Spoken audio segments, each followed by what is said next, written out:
There are two line of thoughts. One says that you should express whatever you're feeling and your feelings are valid. That is more of a modern psychologist's perspective, that you do not bottle up your emotions, which sounds quite good to me actually. And then there is these ancient philosophies, such as one that of Stoicism, or something even more deeper, such as Gita, the Oriental philosophy, which talks more about being in control of yourself. So there's always been this question that I asked myself: what's a good way to move forward? Should I express my feelings, whatever I am feeling, and it would be valid?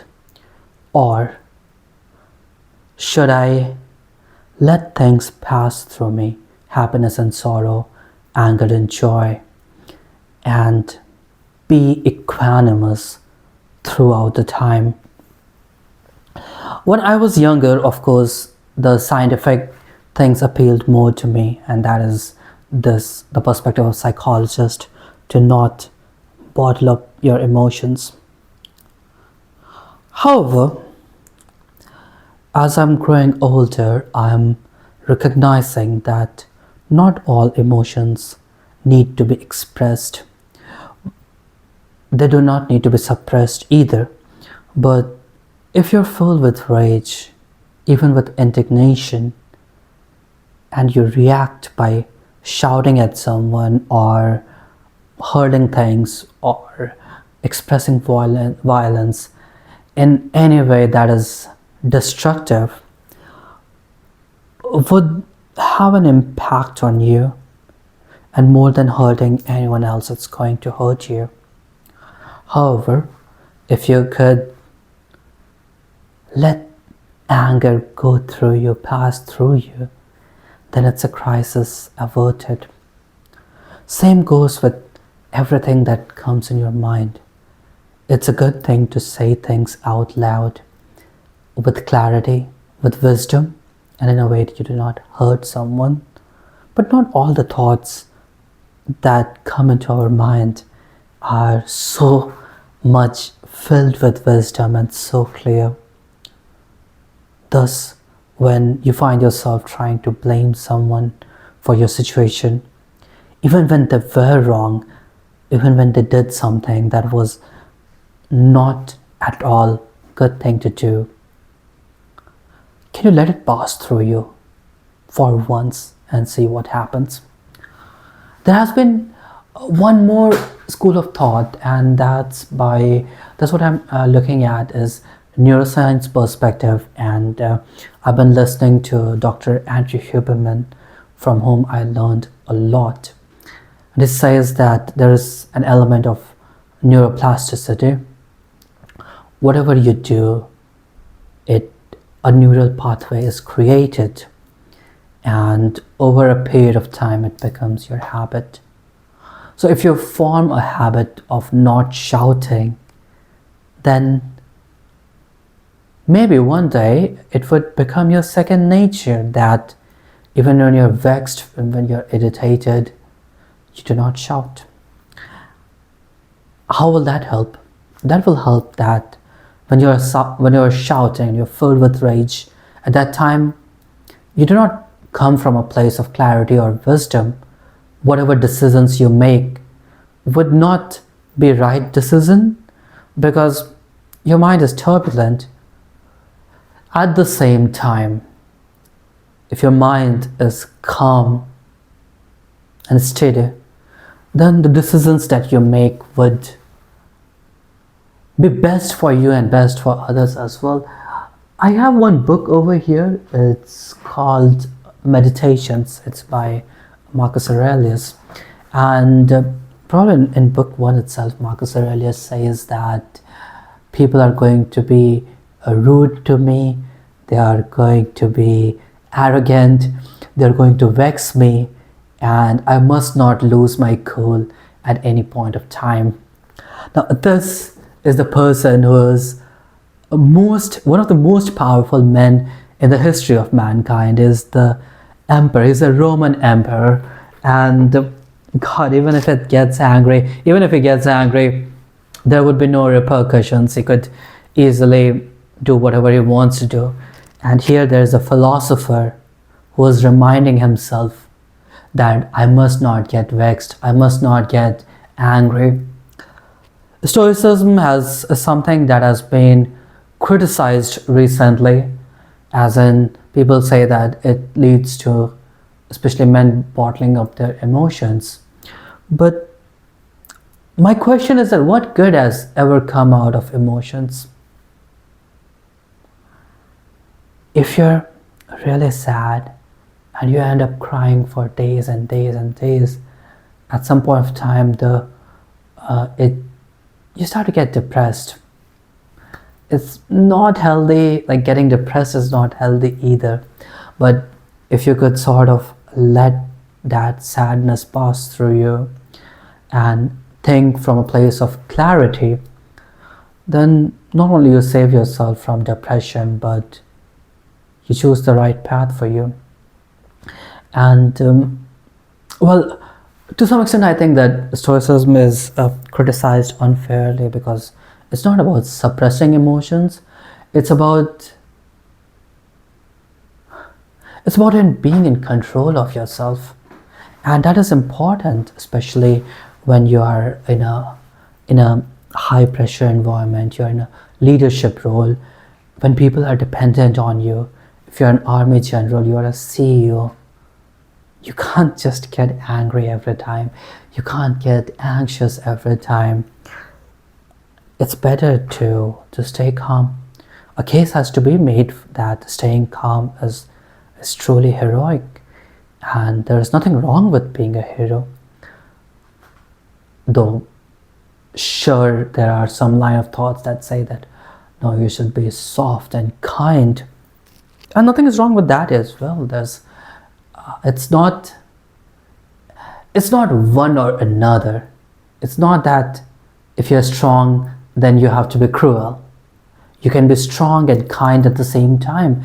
In fact, my experience shows that strong men or women are the kindest one, and people who are not strong are rather cruel. There's one more philosophy that I talked about in the beginning, the philosophy of Gita, which I liked really very much. I think in chapter 2, probably verse 14 or 15, it says that the way you experience heat and cold, same way you experience happiness and sorrow. These are temporary, these are transitory. So, hey Bharat, O Arjun, Titikshuet. Titikshu is a Sanskrit word for which I could not find any English word, because the closest word in English would be tolerate, but it's not exactly tolerate. Tolerate means something bad is happening to you and you're tolerating. It's very external. But Titikshu, the Sanskrit word, it means that internally. So, let's say that your emotions are turbulent like ripple on water, and you let it calm down. So it's from deep inside you. There's that sense of clarity. Your emotions settle, and you realized after a few hours that, okay, someone abused you, someone said things to you that was unfair, someone did something very hurtful to you, and you let it slide, and you're not in pain. And now, from that place of peace, wisdom, happiness, you can take the decision. If the other person was wrong, there should be justice, whatever you can do to bring them to justice. Or if it's not possible, then even walking away from someone who could hurt you so badly. Or if you're angry, then definitely it makes sense to not shout at someone and at a later stage telling them, drawing your very firm boundary that this is not acceptable. Exact line is Matra sparsh dukanteya shitoshna sukha dukkada agam paino nityans dans titikshva bharata. There's a huge debate whether you should suppress your emotions or not.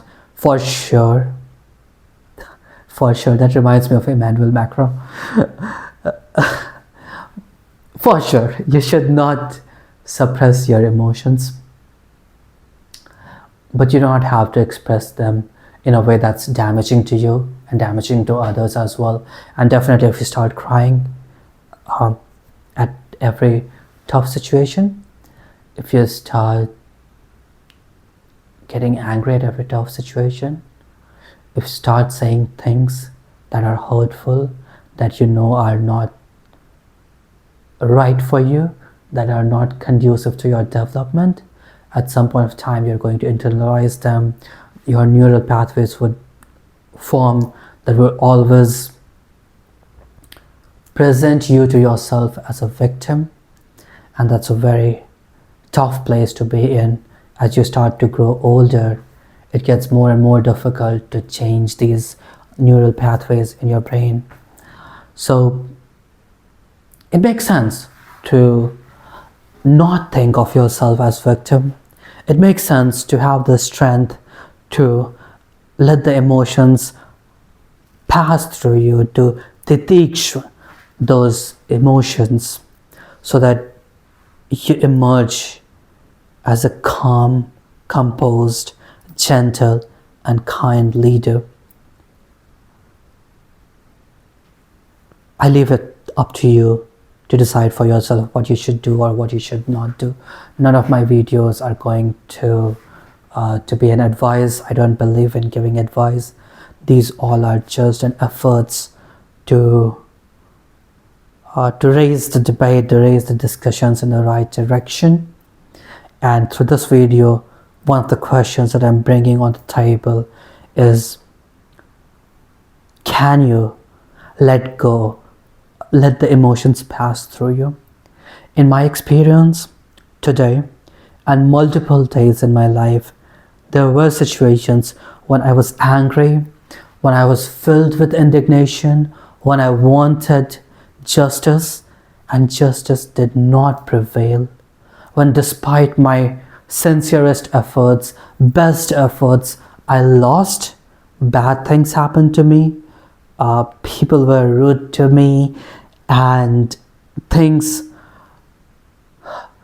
failed in a way that I still am working on building them up. And still, I can see in my life a pattern that I can let it go. And from my experience, I can say that the time is saved. The time when I was getting angry, I wanted to cry, I wanted to shout, and I did not, and I went out for a walk. It's not that I was in pain. I did not keep on ruminating over it again and again, but I just let it pass through me like a wave passes through you. And when these emotions were more calm, I sat down to find the way, because even when things that happened to me were wrong, even when it was someone else's mistake, I cannot change it. But what I can change is that what I did, I can change not to react to those situations. I can make sure that no matter how dark is the past, no matter how turbulent has the voyage been so far, I can make sure that tomorrow is better than today, and I work towards a future that is glorious, that is brighter. I think that would be the best utilization of my time. And this wisdom, this clarity comes from letting the emotions pass through me, not from shouting, not from crying, not from getting anxious. I think when psychologists say that your emotions are valid.